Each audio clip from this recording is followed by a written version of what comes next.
Hello everyone, કેમ છો બધા? આજે છે 24/4/2024નો દિવસ. આજે છે હોળિકા દહનનો દિવસ. તમે મારી પાછળ જોઈ રહ્યા છો સુંદર હનુમાનજીનું મંદિર, જે મારા ગામની અંદર છે. અને ગામની અંદર દર વર્ષે જે રીતે હોલિકા દહન થાય છે એ રીતે આ વર્ષે પણ થવાનું છે. સો ગામના યુવાનો અને પ્રતિનિધિ મંડળે બહુ જ સરસ તૈયારી કરીને, ખૂબ મહેનત કરીને હોળિકાની તૈયારી કરી રાખી છે. હોલિકાને કહ્યું કે તું લઈને એમાં બેસી જા અને એને ભસ્મ કરી દેવું. નારાયણ ભગવાન નૃસિંહ અવતાર લઈને પ્રગટ થયા અને ભક્ત પ્રહલાદને બચાવી લીધો. અને ત્યારથી આ હોલિકા પર્વનો ઉત્સવ હિન્દુઓમાં મનાવવામાં આવે છે.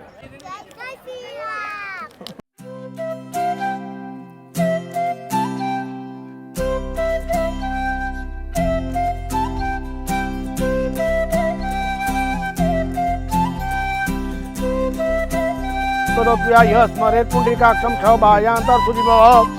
ઓમ શ્રી ગણેશાય નમઃ વિઘ્નેશ્વરાય વરદાય તુર્પ્રિય લંબોદરાય સકલાય જગતિદાય નાગાનનાય સુધિયજ્ઞમસ્તાય ગૌરી સુતાય ગણનાથ નમો નમસ્તે. હવે તમારે દીવો પ્રગટાવવો.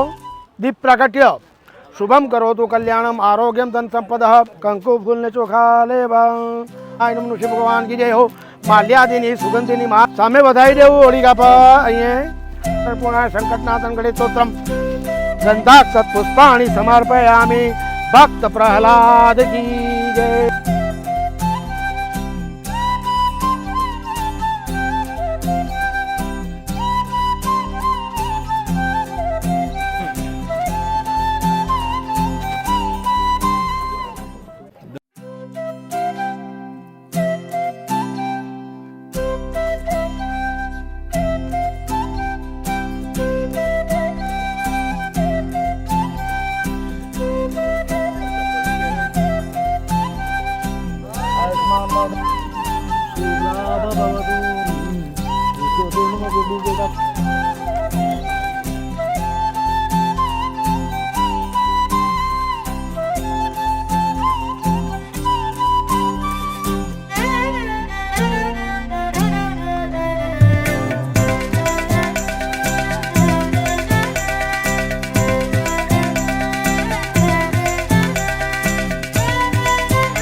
અમારા ગામની હોલિકા દહન પૂર્ણ થયું છે.